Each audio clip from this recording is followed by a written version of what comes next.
2025 is already a record year for forest fires in Europe, and fire season is far from over. While the continent has seen devastating seasons in the past, this year, surface area burned and the speed at which the fires spread is unprecedented.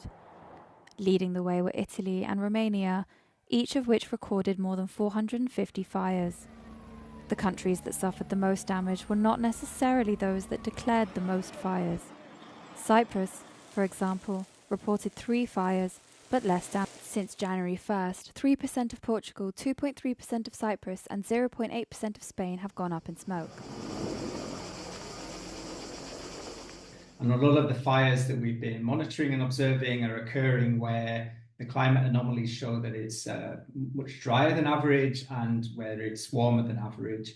And generally, this is a common feature when we're monitoring wildfire emissions, that they occur under these conditions, and particularly where there's hot, dry winds blowing, any ignition can flare up very rapidly to large scale and very intense wildfires. More than 1 million hectares of land was burned through in the EU this year. That's more than 4 times as much as last year. In total, more than 1,800 forest fires were declared active, emitting more than 38 million tonnes of CO2.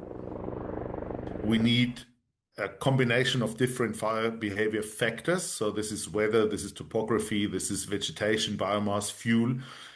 But the precondition for everything to happen is the weather. So the climate change scenarios provide the perfect envelope for all the other factors to work together for the perfect fire day or perfect firestorm. Experts have sounded the alarm.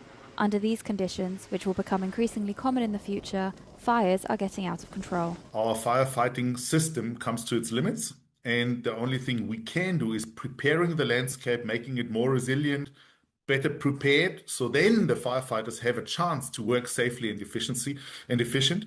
But continuing like this and hoping that more firefighting resources will solve the problem we saw this year, this is clearly not the way forward. So far, the exact number of deaths from the fires is unconfirmed.